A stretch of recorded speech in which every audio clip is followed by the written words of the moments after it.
ನಮಸ್ಕಾರ. ಕರುನಾಡ ವರದಿಗೆ ಸ್ವಾಗತ. ನಾನು ರಾಘವೇಂದ್ರ. ಈಗ ಮುಖ್ಯಾಂಶಗಳು.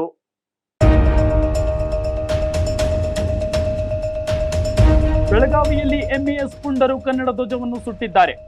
ರಾಯಣ್ಣನ ಮೂರ್ತಿಯನ್ನು ಭಗ್ನಗೊಳಿಸಿದ ಘಟನೆ ಹಿನ್ನೆಲೆ ಇಂದು ಗಂಗಾವತಿಯಲ್ಲಿ ಬೈಕ್ ರ್ಯಾಲಿ.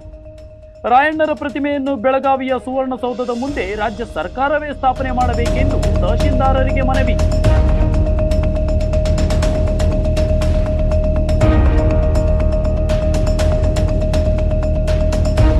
ಮಹಾರಾಷ್ಟ್ರಕ್ಕೆ ಕರ್ನಾಟಕದ ಬಸ್ಗಳಿಗೆ ನಿಷೇಧ. ಲಿಂಗಸ್ಗೂರಿನಿಂದ ಪುಣೆಗೆ ತೆರಳಿದ್ದ ಸಾರಿಗೆ ಬಸ್ಗೆ ಮಸಿ ಬಳಿದ ದುರುಳರು. ಮಹಾರಾಷ್ಟ್ರದಲ್ಲಿ ಮತ್ತೆ ಮುಂದುವರೆದ ಪುಂಡರ ಅಟ್ಟಹಾಸ.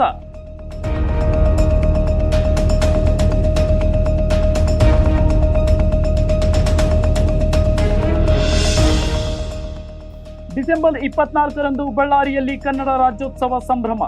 ಉತ್ತರ ಕರ್ನಾಟಕದ ಕನ್ನಡ ಹಬ್ಬಕ್ಕೆ ಎಲ್ಲರಿಗೂ ಸ್ವಾಗತ ಕೋರಿದ ಹಿರಿಯ ಪತ್ರಕರ್ತ ರುದ್ರಪ್ಪ ಭಂಡಾರಿ. ಈ ವೇಳೆ ಕನ್ನಡ ಹಬ್ಬವನ್ನು ಯಶಸ್ವಿಗೊಳಿಸುವಂತೆ ಮನವಿ.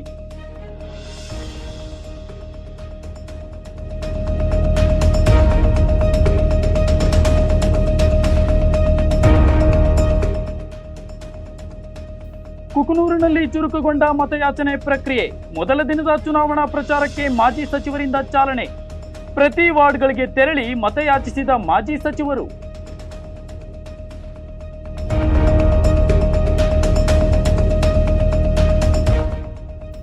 ರಸ್ತೆ ಹಾಗೂ ಐಮಾಸ್ ದೀಪ ಉದ್ಘಾಟನೆ. ವರ್ಷ ಕಳೆದ ನಂತರ ಪೂರ್ಣಗೊಂಡ ರಸ್ತೆ ಕಾಮಗಾರಿ. ರಸ್ತೆ ಪಾದಚಾರಿ ಮಾರ್ಗ, ಚರಂಡಿ ಹಾಗೂ ಐಮಾಸ್ ದೀಪಗಳ ಉದ್ಘಾಟನೆ.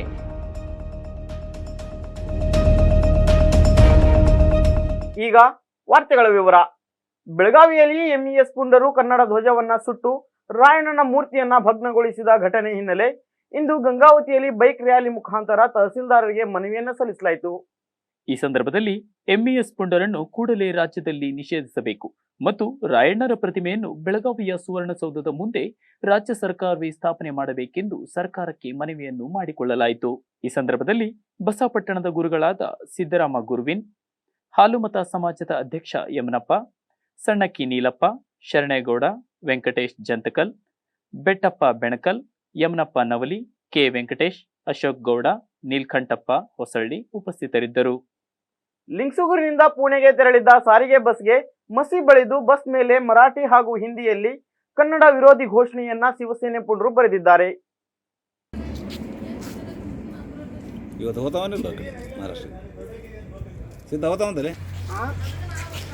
ಈ ವೇಳೆ ಶಿವಸೇನಾಕ್ಕೆ ಜೈ ಎಂದು ಸಾರಿಗೆ ಬಸ್ ಮೇಲೆ ಬರೆದಿರುವ ಶಿವಸೇನೆ ಕಾರ್ಯಕರ್ತರು ಮಹಾರಾಷ್ಟ್ರದಲ್ಲಿ ಮುಂದುವರೆದ ಪುಂಡರ ಅಟ್ಟಹಾಸ.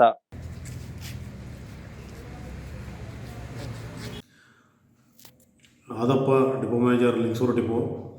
ನಮ್ಮ ಪುನಃ ಮಾರ್ಗ ಲಿಂಗಸೂರಿನಿಂದ ನಿನ್ನೆ ಶುಕ್ರವಾರ ಮಧ್ಯಾಹ್ನ 2:30 ಕಾರ್ಯಾಚರಣೆಯಾಗಿ ಪುನಃ ತಲುಪಿ ಶನಿವಾರ ಬೆಳಗ್ಗೆ ಪುನಃ ತಲುಪಿದಂಥ ವಾಹನವು ಸ್ವಾರಗೇಟ್ ಏರಿಯಾದ ಒಂದು ಪಾರ್ಕಿಂಗ್ ಜಾಗದಲ್ಲಿ ನಮ್ಮ ವಾಹನವನ್ನು ಪಾರ್ಕಿಂಗ್ ಮಾಡಿ ನಮ್ಮ ಚಾಲನಾ ಸಿಬ್ಬಂದಿಗಳು ವಿಶ್ರಾಂತಿ ಪಡಿತಕ್ಕಂಥ ಒಂದು ಸಮಯದಲ್ಲಿ ಕೆಲವು ಮಹಾರಾಷ್ಟ್ರ ಸಂಘಟನೆಯ ಕೆಲವು ವ್ಯಕ್ತಿಗಳು ಬಂದು ಏಕಾಏಕಿಯಾಗಿ ನಮ್ಮ ವಾಹನದ ಚಾಲನಾ ಸಿಬ್ಬಂದಿಗಳು ಇಳಿದರೂ ಕೂಡ ನಮ್ಮ ವಾಹನದ ಮೇಲೆ ಕೆಲವು ಘೋಷವಾಕ್ಯಗಳನ್ನು ಬರೆದು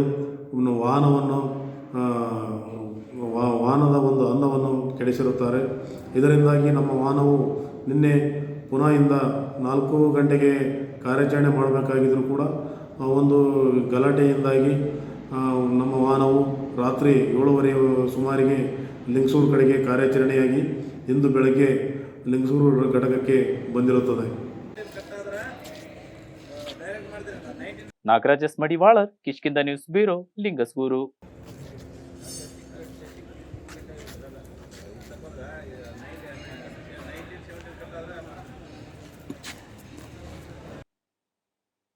ಬಳ್ಳಾರಿ ನಗರದ ರಾಘವ ಕಲಾಮಂದಿರದಲ್ಲಿ ಕರ್ನಾಟಕ ರಾಜ್ಯೋತ್ಸವ ಸಂಭ್ರಮಾಚರಣೆ ಅಂಗವಾಗಿ ಉತ್ತರ ಕರ್ನಾಟಕ ಸಾಂಸ್ಕೃತಿಕ ಸಮ್ಮೇಳನ 2021 ಕನ್ನಡ ಸಾಹಿತ್ಯ ಸಂಸ್ಕೃತಿ ಮತ್ತು ಅಭಿವೃದ್ಧಿ ಟ್ರಸ್ಟ್ ಕೊಪ್ಪಳ ವತಿಯಿಂದ ಡಿಸೆಂಬರ್ 24ರಂದು ಆಯೋಜಿಸಲಾಗಿದೆ.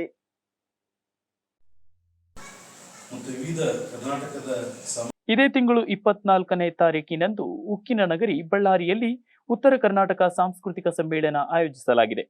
ಕೋವಿಡ್ ನಿಯಮಾನುಸಾರ ಅರ್ಥಪೂರ್ಣವಾಗಿ ಕಾರ್ಯಕ್ರಮವನ್ನು ಹಮ್ಮಿಕೊಳ್ಳಲಾಗಿದೆ. ಸಮ್ಮೇಳನಾಧ್ಯಕ್ಷರಾಗಿ ರಾಯಚೂರಿನ ಜಾನಪದ ವಿದ್ವಾಂಸರಾದ ಡಾಕ್ಟರ್ ಶರಣಪ್ಪ ಗೋನಾಳ್ ಅವರನ್ನು ಆಯ್ಕೆ ಮಾಡಲಾಗಿದೆ. ಅಂದು ಮುಂಜಾನೆ 11 ಗಂಟೆಗೆ ಉತ್ತರ ಕರ್ನಾಟಕ ಅಭಿವೃದ್ಧಿಯ ಸಾಧ್ಯತೆ ಕುರಿತು ವಿಚಾರ ಸಂಕಿರಣ ಜರುಗಲಿದೆ.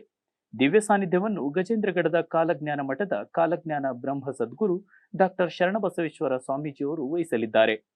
ಬಳ್ಳಾರಿಯ ಕರ್ನಾಟಕ ರಾಜ್ಯೋತ್ಸವ ಪ್ರಶಸ್ತಿ ಪುರಸ್ಕೃತರಾದ ರಂಗಭೂಮಿ ಕಲಾವಿದ ಶ್ರೀ ರಮೇಶ್ ಗೌಡ ಪಾಟೀಲ್ ಸಮ್ಮೇಳನವನ್ನು ಉದ್ಘಾಟಿಸಲಿದ್ದಾರೆ. ಹಿರಿಯ ಪತ್ರಕರ್ತರಾದ ರಮೇಶ್ ಸುರ್ವೆ ಅವರು ಉದ್ಘಾಟಿಸಲಿದ್ದಾರೆ.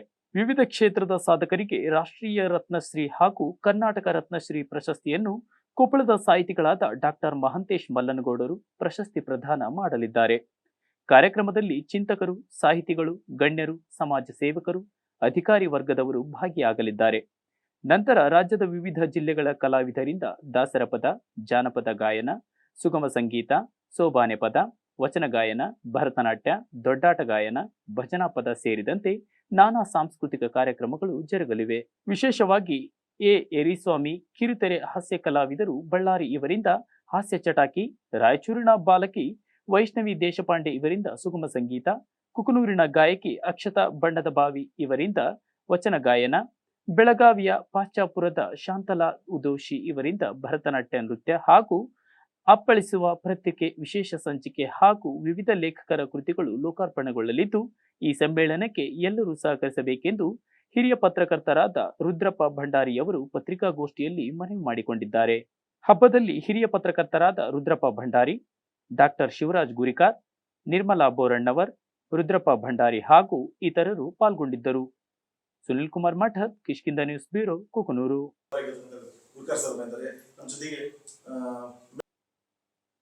ಕುಕನೂರು ಪಟ್ಟಣದಲ್ಲಿ ಪಟ್ಟಣ ಪಂಚಾಯಿತಿ ಚುನಾವಣೆಯು ಚುರುಕುಗೊಂಡಿದ್ದು, ಮಾಜಿ ಸಚಿವರಾದ ಬಸವರಾಜ ರಾಯರೆಡ್ಡಿ ಅವರು ಸ್ವತಃ ಕಣಕ್ಕಿಳಿದು ಮತಯಾಚನೆ ಮಾಡಿದರು. ಕುಕನೂರು ಪಟ್ಟಣದ ಚುನಾವಣೆ ಪ್ರಕ್ರಿಯೆ ಚುರುಕುಗೊಂಡಿದ್ದು, ಸ್ವತಃ ಮಾಜಿ ಸಚಿವರಾದ ಬಸವರಾಜ ರಾಯರೆಡ್ಡಿಯವರು ಪ್ರತಿ ವಾರ್ಡ್ ಸಂಚರಿಸಿ ಮತಯಾಚನೆ ಮಾಡಿದ್ದಾರೆ.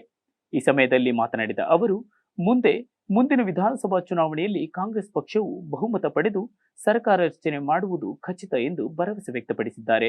ಇನ್ನ 1 ವರ್ಷ ಉಳಿದ MLA ಚುನಾವಣೆ ಮುಂದೆ ನಮ್ಮ ಸರ್ಕಾರ ಬರ್ತದೆ, ಕಾಂಗ್ರೆಸ್ ಸರ್ಕಾರ. ಇನ್ನೂ 4 ವರ್ಷ ಇರ್ತದೆ, ಯಾವುದೋ ಈ ಮುನ್ಸಿಪಾಲಿಟಿ. ಮುಂದೆ 4 ವರ್ಷ ಒಳ್ಳೆ ಕೆಲಸಕ್ಕೆ.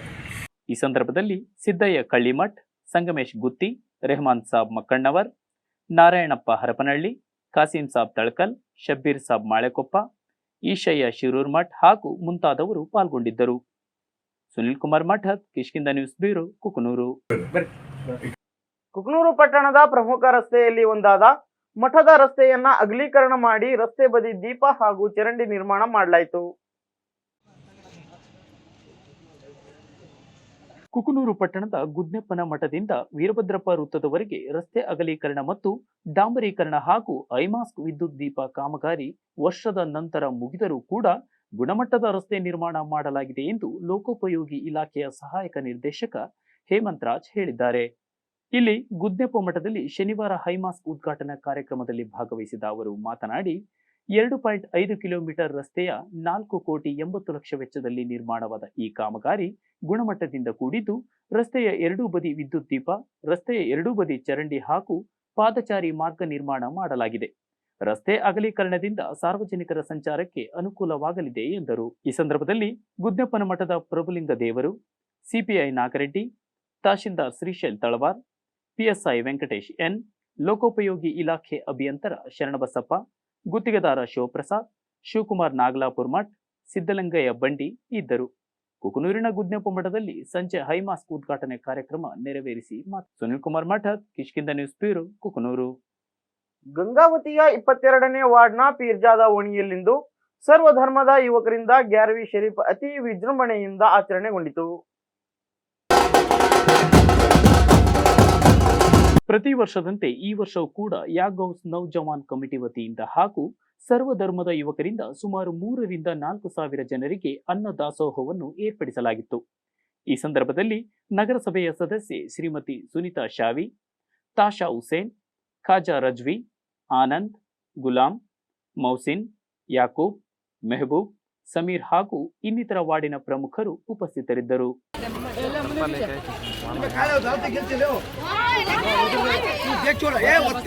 ಪ್ರತಿ ವರ್ಷದಂತೆ ಈ ವರ್ಷ ಕೂಡ ನ್ಯಾರಿ ಹಬ್ಬ ಒಂದು ಹಬ್ಬ ಅಂತ ಒಂದು ವಿಜೃಂಭಣೆಯಿಂದ ಆಚರಿಸ್ತಾ ಬಂದಿದ್ದಾರೆ. ಎಲ್ರಿಗೂ ಆ ದೇವರು ಸುಖ ಶಾಂತಿ ನೆಮ್ಮದಿಯನ್ನು ನೆಲೆಸಿ ಈ ಗಂಗಾವತಿ ನಗರದಲ್ಲಿ ಒಂದು ಶಾಂತಿಯನ್ನು ಹಬ್ಬಬೇಕು ಒಂದು ತಾತ ಅಂತಲ್ಲಿ ಎಲ್ಲರೂ ನಾವು ಕೇಳ್ಕೊಳ್ಳೋಣ. ಇನ್ನೊಂದು ಇಲ್ಲಿ ಎಲ್ಲರೂ ನಾವು ಒಂದಾಗಿ ಒಗ್ಗಟ್ಟಾಗಿ ಇದ್ದೀವಿ, ಹಿಂಗೆ ನಡೆಸ್ಕೊಂಡು ಹೋಗ್ತಾ ಇದ್ದೀವಿ. ಇದೇ ರೀತಿ ನಾವೆಲ್ಲರೂ ಅಣ್ಣ ತಮ್ಮರು ಅಕ್ಕ ತಂಗಿಯರಾಗಿ ಈ ಒಂದು ಗಂಗಾವತಿ ನಗರದ 22ನೇ ವಾರ್ಡ್ನಲ್ಲಿ ನನ್ನನ್ನೆಲ್ಲರೂ ನನ್ನ ಮಗಳು ಅನ್ನೋ ಒಂದು ಭಾವನೆಯಲ್ಲಿ ಅಕ್ಕ ತಂಗಿ ಅಂತ ಒಂದು ಭಾವನೆಯಲ್ಲಿ ಬೆಳೆಸ್ಕೊಂಡು ಬಂದಿದ್ದಾರೆ. ಅದೇ ರೀತಿ ನಮ್ಮ ಬಾಂಧವ್ಯ ಅವ್ರ ಹತ್ರ ಕೂಡ ಎಲ್ಲ ಸಭೆ ಇರುತ್ತೆ. ಆ ದೇವರು ಗಂಗಾವತಿ ನಗರದಲ್ಲಿ ಎಲ್ಲರನ್ನೂ ಸದ್ಭಕ್ತರನ್ನ ಎಲ್ಲರನ್ನೂ ಕಾಪಾಡ್ಕೊಂಡು ಬರಲಿ ಅಂತ ಕಳಕಳಿಯಿಂದ ಆ ದೇವರಲ್ಲಿ ಮನವಿ ಮಾಡಬೇಕು. हर साल की तरह इस साल भी क्यों ज़्यादा स्टेट में गौसल आजम दस्तगीर की गैरियन शरीफ मनाया गया है. इसी तरह हर साल मनाया है और सबको लिए सब मिल के हम सब मिल के गैरियन शरीफ की दावत देते हैं. इंशाल्लाह तमाम लोगों को खाने का इंतज़ाम भी रहेगा और हिंदू मुस्लिम सबके भी लिए खाने का इंतज़ाम रहेगा. हमारी यागोस नौजवान कमेटी की तरफ से इसका काम करेंगे. ವಿಜಯನಗರ ಜಿಲ್ಲೆ ಹಗರಿಬೊಮ್ಮನಹಳ್ಳಿ ಪುರಸಭೆಯ ಚುನಾವಣೆಯಲ್ಲಿ ಬಿಜೆಪಿ ಜಯಭೇರಿ ಬಾರಿಸಿ ಅಧಿಕಾರಕ್ಕೆ ಬಂದಲ್ಲಿ ಹಗರಿಬೊಮ್ಮನಹಳ್ಳಿ ಪಟ್ಟಣವನ್ನ ಮಾದರಿ ಪಟ್ಟಣವನ್ನಾಗಿ ಮಾಡಲಾಗುವುದೆಂದು ಸಾರಿಗೆ ಸಚಿವ ಬಿ ಶ್ರೀರಾಮುಲು ಹೇಳಿದ್ದಾರೆ. ಡಿಸೆಂಬರ್ 19ರಂದು ಸಂಜೆ ಹಗರಿಬೊಮ್ಮನಹಳ್ಳಿ ಪಟ್ಟಣದ ಕೂಡ್ಲಿಗಿ ವೃತ್ತದಲ್ಲಿ ಬಿಜೆಪಿ ಅಭ್ಯರ್ಥಿಗಳ ಪರ ಚುನಾವಣಾ ಪ್ರಚಾರದಲ್ಲಿ ಪಾಲ್ಗೊಂಡು ಮಾತನಾಡಿದರು. ಮಾಜಿ ಶಾಸಕ ನೇಮಿರಾಜ್ ನಾಯ್ಕ್, ಬಿಜೆಪಿ ಮುಖಂಡರು ಹಾಗೂ ಚುನಾವಣಾ ಕಣದಲ್ಲಿರುವ ಬಿಜೆಪಿ ಅಭ್ಯರ್ಥಿಗಳು ಉಪಸ್ಥಿತರಿದ್ದರು. ಬಿ ಶ್ರೀರಾಮುಲುರವರ ನೇತೃತ್ವದಲ್ಲಿ ಬಿಜೆಪಿ ಅಭ್ಯರ್ಥಿಗಳು ಪಟ್ಟಣದ ಪ್ರಮುಖ ಬೀದಿಗಳಲ್ಲಿ ವಾಹನದ ಮೂಲಕ ಪ್ರಚಾರದ ರೋಡ್ ಶೋ ಪ್ರಚಾರ ನಡೆಸಿ ಮತಯಾಚನೆ ಮಾಡಿದರು. ಬಿಜೆಪಿ ಮುಖಂಡರು ಹಾಗೂ ನೂರಾರು ಬಿಜೆಪಿ ಕಾರ್ಯಕರ್ತರು ಭಾಗವಹಿಸಿದ್ದರು. ನಮ್ಮ ಸರ್ಕಾರ ಅಧಿಕಾರಕ್ಕೆ ಬಂದಂತ ಟೈಮಲ್ಲಿ ಈ ಭಾಗದಲ್ಲಿ ಅನೇಕ ಜನರಿಗೆ, ಈ ಹಗರಿಬೊಮ್ಮನಹಳ್ಳಿ ಪಟ್ಟಣದ ಜನರಿಗೆ ಕುಡಿಲಿಕ್ಕೆ ನೀರು ತೊಂದರೆ ಇತ್ತು. ಕುಡಿಲಿಕ್ಕೆ ನೀರು ತೊಂದರೆ ಇದ್ದಂತ ಟೈಮಲ್ಲಿ ತುಂಗಭದ್ರಾ ಜಲಾಶಯದ ನೀರು ತರುವುದರ ಮೂಲಕ ಈ ಪಟ್ಟಣಕ್ಕೆ ತುಂಗಭದ್ರದ ನೀರು ಸ್ವಚ್ಛವಾದಂತ ನೀರನ್ನು ಕೊಡುವಂತ ಕೆಲಸ ನಮ್ಮ ಸರ್ಕಾರ ನೇಮಿರಾಜ್ ನಾಯಕರು ಮಾಡಿದರು. ಈ ಭಾಗದಲ್ಲಿದ್ದ ಜನರು ಹಗರಿಬೊಮ್ಮನಹಳ್ಳಿ ಕ್ಷೇತ್ರ ಅಂದ ತಕ್ಷಣ ಬಹಳ ಹಿಂದುಳಿದಂತ ಕ್ಷೇತ್ರಕ್ಕೆ ಅನೇಕ ಅಭಿವೃದ್ಧಿ ಕೆಲಸಗಳು ಮಾಡೋದ್ರ ಮೂಲಕ ನಮ್ಮ ಸರ್ಕಾರ ಸಾಬೀತನ್ನು ಮಾಡಿದೆ. ಭಾರತೀಯ ಜನತಾ ಪಾರ್ಟಿ ಯಾವತ್ತೇ ಒಂದು ಅಧಿಕಾರಕ್ಕೆ ಬಂದು ಅವಕ್ಕೆಲ್ಲ ಕೂಡ ಒಳ್ಳೆ ಕೆಲಸಗಳು ಮಾಡುವಂತ ಪ್ರಾಮಾಣಿಕವಾದಂತ ಪ್ರಯತ್ನವನ್ನು ಮಾಡಿದೆ. Raghavendra Salumani, Kishkindha news bureau, Hagaribommanahalli. ಈ ಪಟ್ಟಣಕ್ಕೆ ಕ್ರಾಂತಿವೀರ ಸಂಗೊಳ್ಳಿ ರಾಯಣ್ಣ ಮೂರ್ತಿ ಭಗ್ನಗೊಳಿಸಿದ್ದಕ್ಕಾಗಿ ಎಂಇಎಸ್ ಕಾರ್ಯಕರ್ತರನ್ನ ಗಡಿಪಾರು ಮಾಡುವಂತೆ ಮಾಜಿ ವಿಧಾನ ಪರಿಷತ್ ಸದಸ್ಯರಾದ ಎಚ್ ಆರ್ ಶ್ರೀನಾಥ್ ರವರು ಆಗ್ರಹಿಸಿದ್ದಾರೆ. ನಮ್ಮ ಕರ್ನಾಟಕದಲ್ಲಿ ಭಾಳ ಒಂದು ದುರಂತ ಅಂತ ಹೇಳ್ಬೋದು. ವೀರ ನಮ್ಮ ಕನ್ನಡಿಗ ಸಂಗೊಳ್ಳಿ ರಾಯಣ್ಣನ ಪ್ರತಿಮೆಗೆ ಇವತ್ತು ಅಪಮಾನ ಮಾಡಿ ಇವತ್ತು ಈ ರಾಷ್ಟ್ರೀಯ ಭಕ್ತಿಗೆ ಒಂದು ಕಲಂಕ ತರ್ತಕ್ಕಂಥ ಎಂಇಎಸ್ ಮತ್ತು ಶಿವಸೇನಾ ಅವರಿಗೆ ಈ ಸಂದರ್ಭದಲ್ಲಿ ನಾನು ಖಂಡಿಸ್ತೀನಿ. ಇವತ್ತು ಅವರು ದೇಶಭಕ್ತರನ್ನ ಈ ಥರ ಅವರು ಏನು ಅವಮಾನ ಮಾಡ್ತಿದ್ದಾರೆ, ಇದನ್ನು ಅವರು ತಕ್ಷಣ ರಾಜ್ಯ ಸರ್ಕಾರ ಮತ್ತು ಕೇಂದ್ರ ಸರ್ಕಾರ ಅವ್ರನ್ನ ರಾಜ್ಯದಿಂದ ಬಹಿಷ್ಕಾರ ಮಾಡಿಸಿ ಇವತ್ತು ನಮ್ಮ ದೇಶದ ವೀರ ಯೋಧರನ್ನ, ಶಿವಾಜಿಯವ್ರನ್ನ ಮತ್ತು ಸಂಗೊಳ್ಳಿ ರಾಯಣ್ಣ ಅವರ ಪ್ರತಿಮೆಗಳನ್ನು ಇವತ್ತು ನಾವು ಗೌರವಿಸಬೇಕು. ಅದಕ್ಕೆ ಇವತ್ತು ನಾನು ಭಾಳ ನೋವಿಂದ ಇವತ್ತು ನಾನು ಹೇಳಿ ಬಯಸ್ತೀನಿ. ಇವತ್ತು ನಾವು ಇಡೀ ಕರ್ನಾಟಕದ ಸಮಸ್ತ ಜನರು ಇವತ್ತು ನಾವು ರಾಯಣ್ಣ ಪರವಾಗಿ ನಿಂತಿರ್ತೀವಿ. ಅವರ ಪರವಾಗಿ ಏನೇ ತ್ಯಾಗ ಇದ್ರೂ ಕೂಡ ನಾವು ಮಾಡಲಿಕ್ಕೆ ಸಿದ್ಧವಾಗಿದ್ದೀವಿ. ರಾಯಚೂರು ಜಿಲ್ಲೆ ಲಿಂಗಸುಗೂರು ತಾಲೂಕು ಗ್ರಾಮ ಪಂಚಾಯಿತಿ ಸರ್ಜಾಪುರದಲ್ಲಿ ಸ್ವಸಹಾಯ ಸಂಘಗಳಿಗೆ ಮಹಾತ್ಮ ಗಾಂಧಿ ಯೋಜನೆಯಡಿಯಲ್ಲಿ ಒಂದು ದಿನದ ಕಾರ್ಯಾಗಾರ ಮಾಡಲಾಯಿತು. ಈ ಯೋಜನೆಯಲ್ಲಿ ದೊರೆಯುವಂತ ಸೌಲಭ್ಯದ ಕುರಿತು ಬಾಲಪ್ಪ ತಾಲೂಕಾ ಐಇಸಿ ಸಂಯೋಜಕರು ಮಾಹಿತಿಯನ್ನು ನೀಡಿದರು. ನಂತರ ಅನುಷ್ಠಾನ ಇಲಾಖೆ ವತಿಯಿಂದ ದೊರೆಯುವಂತ ಸೌಲಭ್ಯಗಳನ್ನು ತಿಳಿಸಲಾಯಿತು ಹಾಗೂ ಆಯುಕ್ತರು ನೀಡಿರುವಂತಹ ಪೋಸ್ಟರ್ಗಳನ್ನು ನೀಡಲಾಯಿತು. ಈ ಸಂದರ್ಭದಲ್ಲಿ ಗೀತಾ ಪತ್ತಾರ್, ಪಂಚಾಯತ್ ಅಭಿವೃದ್ಧಿ ಅಧಿಕಾರಿಗಳು, ಸದಸ್ಯರು, ತಾಲೂಕಾ ಐಇಸಿ ಸಂಯೋಜಕರು, ಮಂಜುಳಾ ಗ್ರಾಮ ಕಾಯಕ ಮಿತ್ರರು, ಸುರೇಶ್ ಗಣಕಯಂತ್ರ ನಿರ್ವಾಹಕರು, ಶರಣು ಕರವಾಸಲಿಗಾರರು, ಕೂಲಿಕಾರರು, ಮಹಿಳಾ ಮೆಟ್ಸ್ ಹಾಜರಿದ್ದರು. Nagaraj S Madivalar, Kishkindha news bureau, Lingasugur. ಯಜಮಾನ್ರಂದ್ರೆ ಇದ್ದೇ ಇರ್ತಾರ. ಬಂದ್ ಕೇಸಿ ಇಂತ ನಮ್ಗೆ ಕೆಲಸ ಬೇಕಾಗ್ಯದ್ರಿ ಕೊಡ್ರಿ ಅಂತಂದ್ರೆ ಒಂದು ಪಾಣಿ ಕೊಟ್ರೆ ನಾವು ನಿಮ್ಮ ಹೊಲಗಳಿಗೆ ನಾವು ಕೆಲಸ ಕೊಡ್ತೀವಿ. ಇದನ್ನ ನೀವು ಉಪಯೋಗಿಸ್ಕೊಡ್ರಿ. ಮತ್ತು ಇಲ್ಲಿವರೆಗೆ ಕೂಡ ಇದಕ್ಕೆ ಸಂಬಂಧಪಟ್ಟಂತೆ ಮಹಾತ್ಮ ಗಾಂಧಿ ಉದ್ಯೋಗ ಖಾತ್ರಿ ಯೋಜನೆಗೆ ಸಂಬಂಧಪಟ್ಟಂತೆ ಅದರದ ಸಂಪೂರ್ಣ ವಿವರವನ್ನು ನೀಡಿದ IC ಬಾಲಪ್ಪರವರಿಗೆ ಕೂಡ ಧನ್ಯವಾದಗಳನ್ನು ಹೇಳ್ತಾ, ಮತ್ತು ಇಲ್ಲಿವರೆಗೆ ಶಾಂತ ರೀತಿಯಿಂದ ಕುಳಿತು ಒಂದಲ್ಲ ಎರಡು ತರಬೇತಿಗಳಿಗೆ ಪ್ರಶಾಂತವಾಗಿ ಕೇಳಿದ್ದಕ್ಕೆ ಎಲ್ಲ ಮಹಿಳಾ ಮಣಿಗಳಿಗೆ ಧನ್ಯವಾದಗಳನ್ನು. ಮಾನವೀಯತೆ ಬೆಳೆಸಿಕೊಳ್ಳಿ ಎಂದು ನಿಡಗುಂದಿ ಕೊಪ್ಪದ ಶಾಖಾ ಶಿವಯೋಗಿ ಮಂದಿರದ ಪರಮ ಪೂಜ್ಯ ಚನ್ನಬಸವ ಸ್ವಾಮೀಜಿಗಳು ಹೇಳಿದರು. ತಾಲೂಕಿನ ಕರಮಿಡಿ ಗ್ರಾಮದ ಶ್ರೀ ಕರವೀರಭದ್ರೇಶ್ವರ ಆವರಣದಲ್ಲಿ ಆಯೋಜಿಸಿದ್ದ ಕರವೀರಭದ್ರೇಶ್ವರ ಪುರಾಣ ಪ್ರವಚನದ ದಿವ್ಯ ಸಾನ್ನಿಧ್ಯ ವಹಿಸಿ ಮಾತನಾಡಿದ ಅವರು, ಕರವೀರನ ಜೀವನ ಕುರಿತು ಎಲ್ಲರೂ ಪವಿತ್ರರಾಗೋಣ. ಮಾನವರಾದವರು ಸಂಸ್ಕಾರ ಹಾಗೂ ಸಂಸ್ಕೃತಿಯನ್ನು ಅಳವಡಿಸಿಕೊಂಡು ಮನುಷ್ಯ ಕುಲದ ಮಹತ್ವವನ್ನು ಎತ್ತಿ ಹಿಡಿಯಬೇಕಾಗಿದೆ ಎಂದರು. ನ್ಯಾಯ ನೀತಿಯೊಂದಿಗೆ ಪ್ರಾಮಾಣಿಕ ಕೆಲಸ ಮಾಡಿದವರು ಯಾರಿಗೂ ಅಂಜಬೇಕಾಗಿಲ್ಲ ಎಂದರು. ಶ್ರೀ ಕರವೀರಭದ್ರೇಶ್ವರ ಪುರಾಣ ಪ್ರವಚನವನ್ನು ಎಲ್ಲರಿಗೂ ತಿಳಿಯುವಂತೆ ಗದಗಿನ ಪುಣ್ಯಾಶ್ರಮದ ವೀರೇಶ್ವರ ಶಾಸ್ತ್ರೀಜಿಗಳು ಹೇಳಿ ಕರಮಡಿ ಗ್ರಾಮದ ಪುಣ್ಯದ ಕೆಲಸಗಳನ್ನು ಕೊಂಡಾಡಿದರು. ಹುಚ್ಚಯ್ಯ ಗವಾಯಿಗಳು ಸುಶ್ರಾವ್ಯವಾಗಿ ಹಾಡಿ ರಂಜಿಸಲು ವೀರಭದ್ರಯ್ಯ ಕೆಂಬಾವಿ ಮಠ ತಬಲಾ ಸಾಥ್ ನೀಡಿದರೆ, ವಿರೂಪಾಕ್ಷಪ್ಪ ಉಳ್ಳಾಗಡ್ಡಿ ಅಚ್ಚುಕಟ್ಟಾಗಿ ಕಾರ್ಯಕ್ರಮವನ್ನು ನಿರೂಪಿಸಿದರು. ಗೌಡಪ್ಪ ಬಲಕುಂದಿ ಹಾಗೂ ಗಂಗಪ್ಪ ಹವಳಿ 5 ದಿನ ನಡೆಯುವ ಕಾರ್ಯಕ್ರಮಗಳನ್ನು ವಿವರಣವಾಗಿ ನೀಡಿದರಲ್ಲದೆ ಲಕ್ಷ ದೀಪೋತ್ಸವ ಹಾಗೂ ಪ್ರತಿನಿತ್ಯ ದಾಸೋಹ ನಡೆಸಿಕೊಂಡು ಬರುವವರ ದಾನಿಗಳನ್ನು ಸ್ಮರಿಸಿದರು. ಈ ಸಂದರ್ಭದಲ್ಲಿ ಶಕುಂತಲ ಪಾಟೀಲ್, ಶರಣಪ್ಪ ಗೌಡ ಪಾಟೀಲ್, ಶಾಮಿದ್ ಸಾಬ್ ಮುಲ್ಲಾ, ವೀರಣ್ಣ ಮಾನ್ಶೆಟ್ಟಿ, ಶರಣಪ್ಪ ಕೆಂಚರೆಡ್ಡಿ, ಹುಚ್ಚಿರಪ್ಪ ರಾಂಪುರ್ ಹಾಗೂ ಇನ್ನಿತರರು ಉಪಸ್ಥಿತರಿದ್ದರು. Eranna Thota, Kishkinda news bureau, Yelburga.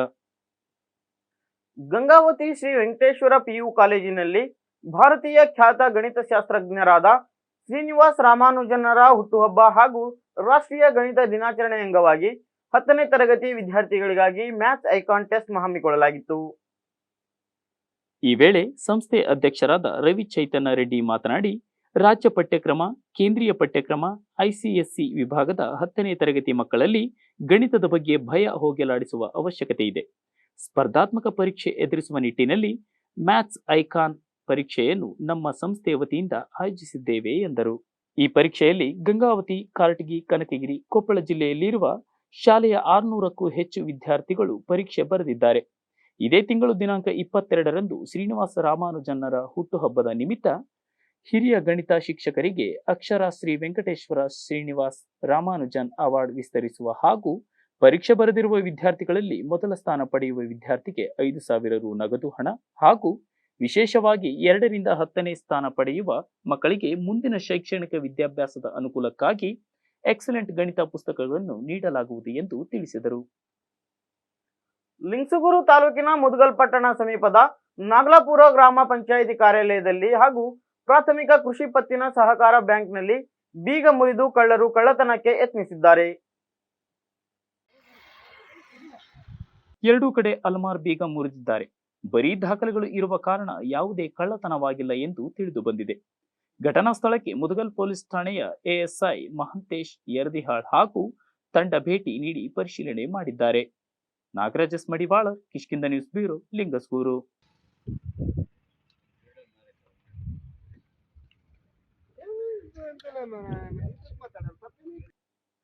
MES Shiv Sena ಸಂಘಟನೆಯನ್ನು ರಾಜ್ಯದಲ್ಲಿ ನಿಷೇಧಿಸಬೇಕೆಂದು ಕರ್ನಾಟಕ ಸ್ವಾಭಿಮಾನಿ ವೇದಿಕೆ ರಾಜ್ಯ ಪ್ರಧಾನ ಕಾರ್ಯದರ್ಶಿ ಶಂಕರ್ ಹೂಗಾರ್ ಒತ್ತಾಯಿಸಿದರು. ಪಟ್ಟಣದಲ್ಲಿ ಸುದ್ದಿಗಾರರೊಂದಿಗೆ ಮಾತನಾಡಿದ ಅವರು, ಹಿಂದುತ್ವದ ಬಗ್ಗೆ ಮಾತನಾಡುವ CM ಬಸವರಾಜ ಬೊಮ್ಮಾಯಿ ಅವರು ರಾಜ್ಯದ ಹಿತದೃಷ್ಟಿಯಿಂದ ರಾಜ್ಯದ ಬಗ್ಗೆ ಕಾಳಜಿ ಇದ್ದರೆ ಶಿವಸೇನಾ ಹಾಗೂ MES ಸಂಘಟನೆಯನ್ನು ಬ್ಯಾನ್ ಮಾಡಬೇಕು, ಹಿಂದೂ ಸಂಘಟನೆಗಳಿಗೆ ಬೆಂಬಲಿಸಬೇಕು ಎಂದು ಆಗ್ರಹಿಸಿದ್ದಾರೆ. MES ಮತ್ತು ಶಿವಸೇನೆ ಸಂಘಟನೆಯು ಕನ್ನಡ ಭಾಷೆ ಬಗ್ಗೆ ಮತ್ತು ಕನ್ನಡಿಗರ ಬಗ್ಗೆ ನಿರಂತರ ದಬ್ಬಾಳಿಕೆ ಮಾಡುತ್ತಿದ್ದರೂ ರಾಜ್ಯದ ಮುಖ್ಯಮಂತ್ರಿ ಮೌನಕ್ಕೆ ಶರಣಾಗಿದ್ದು ಏಕೆ? ಸ್ವಾಭಿಮಾನವಿದ್ದರೆ ನಾಡಧ್ವಜ ಸುಟ್ಟು ವಿಕೃತ ಮೆರೆದವರನ್ನು ಕೂಡಲೇ ಬಂಧಿಸಬೇಕು. ಸಂಗೊಳ್ಳಿ ರಾಯಣ್ಣ ಮೂರ್ತಿ ಭಗ್ನ ಮಾಡಿದವರಿಗೆ ಕಠಿಣ ಶಿಕ್ಷೆ ಒದಗಿಸಬೇಕು ಎಂದು ಒತ್ತಾಯಿಸಿದ್ದಾರೆ. ಮಹಾರಾಷ್ಟ್ರ ಮತ್ತು ನಮ್ಮ ರಾಜ್ಯದ ಮಧ್ಯೆ ಉಂಟಾಗಿರುವ ಗಡಿ ವಿವಾದದ ಶಾಶ್ವತ ಪರಿಹಾರಕ್ಕೆ ಮುಂದಾಗಬೇಕು. ರಾಜಕೀಯ ಉದ್ದೇಶದಿಂದ ಸಮಸ್ಯೆಯನ್ನು ಇತ್ಯರ್ಥಪಡಿಸದೆ ಮುಂದುವರಿಸಿಕೊಂಡು ಹೋಗುತ್ತಿರುವುದು ಶೋಭೆ ತರಲ್ಲ. ಕೂಡಲೇ ವಿವಾದವನ್ನು ಬಗೆಹರಿಸಬೇಕು ಎಂದರು. ಬೆಳಗಾವಿಯಲ್ಲಿ ಎಂಇಎಸ್ ಮುಖಂಡರಿಗೆ ಮಸಿ ಬಳಿದ ಪ್ರಕರಣಕ್ಕೆ ಸಂಬಂಧಿಸಿದಂತೆ ಕನ್ನಡದ 3 ಜನರ ಮೇಲೆ ಐಪಿಸಿ ಸೆಕ್ಷನ್ 307ರ ಅಡಿಯಲ್ಲಿ ಕೊಲೆ ಪ್ರಕರಣ ದಾಖಲಾಗಿರುವುದನ್ನು ಉಗ್ರವಾಗಿ ಖಂಡಿಸುತ್ತೇವೆ. ಈ ಹಿಂದೆ ಮೀರಾ ಎನ್ನುವ ಮಹಿಳೆ ಮೈಸೂರು ವ್ಯಕ್ತಿಗೆ ಮಸಿ ಬೆಳೆದರೆ ಆ ಮಹಿಳೆಗೆ ಯಾವುದೇ ಶಿಕ್ಷೆ ನೀಡಿಲ್ಲ. ಇಲ್ಲಿ ಅಮಾಯಕ ಕನ್ನಡಿಗರ ಮೇಲೆ ಕೊಲೆ ಪ್ರಕರಣ ದಾಖಲಿಸಿರುವುದು ಸರಿಯಲ್ಲ ಎಂದು ಆರೋಪಿಸಿದ್ದಾರೆ. Iranna Thotad, Kishkindha news bureau, Yelburga. ರಾಯಚೂರು ಜಿಲ್ಲೆಯ ಲಿಂಗಸೂಗೂರು ಪುರಸಭೆ ವ್ಯಾಪ್ತಿಯ ಗೌಳಿಪುರ ವಾರ್ಡಿನ ಜನರು ಹುಚ್ಚು ನಾಯಿ ಕಾಟಕ್ಕೆ ಬೇಸತ್ತಿದ್ದಾರೆ. ಈ ಹುಚ್ಚು ನಾಯಿ 3 ದಿನಗಳಲ್ಲಿ 7 ಜನರಿಗೆ ಕಚ್ಚಿದೆ. ಈ ಜನರು ಹೆಚ್ಚಿನ ಚಿಕಿತ್ಸೆಗಾಗಿ ರಾಯಚೂರು ಆಸ್ಪತ್ರೆಗೆ ಹೋಗಿ ಚಿಕಿತ್ಸೆ ಪಡೆದುಕೊಂಡು ಬಂದಿದ್ದಾರೆ ಎಂದು ಮಾಹಿತಿ ಕೂಡ ಲಭ್ಯವಾಗಿದೆ. ಸಂಬಂಧಪಟ್ಟ ಅಧಿಕಾರಿಗಳು ಈ ಹುಚ್ಚುನಾಯಿ ಹಿಡಿಯಬೇಕು ಎಂದು ವಾರ್ಡಿನ ನಿವಾಸಿಗಳು ಒತ್ತಾಯ ಮಾಡಿದ್ದಾರೆ. ಮದನಂತ ಗೋಳಿಪುರಿ ಹುಡುಗ, ಇವನಿಗೆ 4-5 ದಿವಸ ಶುಕ್ರವಾರ ಒಂದು 7-8 ಜನರಿಗೆ ಹುಚ್ಚುನಾಯಿ ಕಡ್ದದ. ತದನಂತರ ಇವತ್ತು ಸೋಮವಾರ ಬೆಳಗ್ಗೆ ಒಂದು 9:15 ಗಂಟೆಗೆ ಇಲ್ಲೇ ನಮ್ಮ ಗೌಳಿಪುರ ಒಳಗೆ ಮತ್ತೆ ನಮ್ಮ ಮಸೀದಿ ಹಿಂದ ಮತ್ತೆ ಇಬ್ಬರಿಗೆ ಕಡ್ದದ. ದಯಮಾಡಿ ಸಂಬಂಧಪಟ್ಟ ಅಧಿಕಾರಿಗಳು ಗಮನ ಹರಿಸಿ ಆ ಹುಚ್ಚುನಾಯಿಯನ್ನು ಓಡಿಸ್ರಿ, ಇಲ್ಲಾಂದರೆ ಎಲ್ಲೆಲ್ಲದಾವ ಸ್ವಲ್ಪ ಔಷಧ ಹಾಕ್ರಿ, ಸಂಬಂಧಪಟ್ಟ ಅಧಿಕಾರಿಗೆ ಸ್ವಲ್ಪ ಸೂಚನೆ ಕೊಡ್ರಿ ಅಂತ ನನ್ನ ಕಳಕಳಿಯ ಮನವಿ ನೋಡಿ. Nagaraja Madiwalar, Kishkindha news bureau, Lingasugur. ರಾಯಚೂರು ಜಿಲ್ಲೆಯ ಲಿಂಗಸೂಗೂರು ತಾಲೂಕಿನ ಹಟ್ಟಿ ಪೊಲೀಸ್ ಠಾಣೆಯಲ್ಲಿ ಸುಳ್ಳು ಪ್ರಕರಣಗಳನ್ನ ದಾಖಲು ಮಾಡಿ ಬಳಿಕ ತನಿಖೆ ಸಂದರ್ಭದಲ್ಲಿ ಅದು ಬೆಳಕಿಗೆ ಬಂದರೆ ಅವರ ಮೇಲೆ ಪ್ರತಿ ಎದುರಾಗಿ ದಾಖಲಾಗುತ್ತದೆ ಎಂದು ಹಟ್ಟಿ ಪೊಲೀಸ್ ಠಾಣೆ ಉಪನಿರೀಕ್ಷಕ ಪ್ರಕಾಶ್ ಮಾಳೆ ಪಿಐ ತಿಳಿಸಿದರು. ಹಟ್ಟಿ ಪೊಲೀಸ್ ಠಾಣೆಯಲ್ಲಿ ಪರಿಶಿಷ್ಟ ಜಾತಿ ಪರಿಶಿಷ್ಟ ಪಂಗಡದವರ ಕುಂದುಕೊರತೆ ಸಭೆಯಲ್ಲಿ ಮಾತನಾಡಿ, ನಮ್ಮ ಠಾಣಾ ವ್ಯಾಪ್ತಿಯಲ್ಲಿ SC/ST ಜನಾಂಗದವರ ಮೇಲೆ ಯಾವುದೇ ರೀತಿಯ ದಬ್ಬಾಳಿಕೆ ದೌರ್ಜನ್ಯಗಳು ನಡೆದರೆ ಪೊಲೀಸರು ತಕ್ಷಣದಲ್ಲಿ ಸಹಾಯಕ್ಕೆ ಬರಬೇಕು. ಏನೇ ಇದ್ದರೂ ಮೊದಲು ನಮ್ಮ ಇಲಾಖೆಗೆ ತಿಳಿಸುವ ಕೆಲಸ ಮಾಡಿ ಎಂದು ಮನವಿ ಮಾಡಿದರು. ಈ ವೇಳೆ ಪಟ್ಟಣದ ಅನೇಕ ದಲಿತ ಮುಖಂಡರು ಸಮಸ್ಯೆಗಳ ಕುರಿತು ಹೇಳಿಕೊಂಡರು. Nagaraja Madiwalar, Kishkindha news bureau, Lingasugur. ಶಹಬುದ್ದೀನ್ ಸಾಬ್ ಯಡಿಯಾಪುರರವರು ಇಂದು ಮಧ್ಯಾಹ್ನ ಸುಮಾರು 2 ಗಂಟೆಗೆ ಮೂತ್ರಪಿಂಡದ ಸಮಸ್ಯೆಯಿಂದ ಇಂದು ವಿಧಿವಶರಾಗಿದ್ದಾರೆ. ನಗುಮುಖದ ವ್ಯಕ್ತಿ ಇಂದು ನಗುವನ್ನು ನಿಲ್ಲಿಸಿದ್ದಾನೆ. ಇವರು ಆಪ್ತ ಬಂಧುಗಳನ್ನು ಅಗಲಿದ್ದಾರೆ. ಇವರಿಗೆ ಒಬ್ಬ ಪುತ್ರ, 2 ಪುತ್ರಿಯರು ಮತ್ತು ಅಣ್ಣ ತಮ್ಮಂದಿರು ಅಗಲಿದ್ದಾರೆ. ಇವರ ಆತ್ಮಕ್ಕೆ ಶಾಂತಿ ಸಿಗಲೆಂದು ಕುಟುಂಬಸ್ಥರು ದೇವರಲ್ಲಿ ಪ್ರಾರ್ಥಿಸಿದ್ದಾರೆ. ಇವರ ಅಂತ್ಯ ಸಂಸ್ಕಾರ ಸ್ವಗ್ರಾಮವಾದ ಹಳೆ ಬಂಡೆ ಅರ್ಲಾಪುರ ಗ್ರಾಮದಲ್ಲಿ ನಾಳೆ ಸುಮಾರು 10 ಗಂಟೆಗೆ ನೆರವೇರಿಸಲಾಗುತ್ತದೆ ಎಂದು ಕುಟುಂಬಸ್ಥರು ತಿಳಿಸಿದ್ದಾರೆ. ಭಾಷಾ ಸಾಬ್, ಕಿಷ್ಕಿಂಧ ನ್ಯೂಸ್ ಬ್ಯೂರೋ, ಬಂಡಿ ಹರ್ಲಾಪುರ್. ಕನಕಗಿರಿ ತಾಲೂಕಿನ ನವಲಿಯಲ್ಲಿ ಶ್ರೀ ವೀರಭದ್ರೇಶ್ವರ ಕಾರ್ತಿಕೋತ್ಸವ ಹಾಗೂ ಜಡಿಸಿದ್ದೇಶ್ವರ ಶಿವಯೋಗಿಗಳ ಪುರಾಣ ಜಾತ್ರೋತ್ಸವ ನಿಮಿತ್ತ ಇಂದು ಬುತ್ತಿ ಜಾತ್ರೆ ಅತ್ಯಂತ ಸಂಭ್ರಮ ಸಡಗರದಿಂದ ಜರುಗಿತು. ನವಲಿ ಸುತ್ತಮುತ್ತಲಿನ ಗ್ರಾಮೀಣ ಪ್ರದೇಶದ ಸಾಂಸ್ಕೃತಿಕ ಸಾರುವ ಈ ಹಬ್ಬವನ್ನು ಗ್ರಾಮದ ಸಮಸ್ತ ಮಹಿಳೆಯರು ಸಂತೋಷದಿಂದ ಆಚರಿಸಿದ್ದಾರೆ.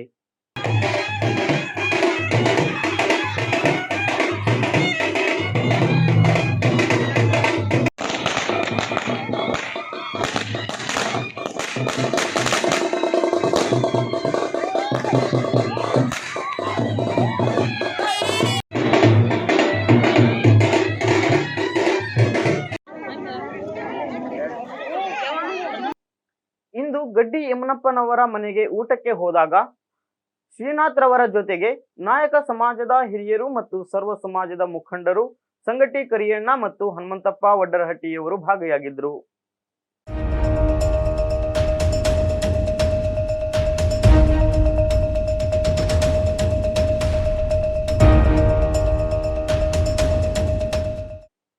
ಇದಿಷ್ಟು ಇಂದಿನ ಸುದ್ದಿ. ನಿರಂತರವಾಗಿ ನೋಡ್ತಾ ಇರಿ ಕಿಷ್ಕಿಂಧ ವಾಹಿನಿ. ನಾನು ರಾಘವೇಂದ್ರ. ನಮಸ್ಕಾರ.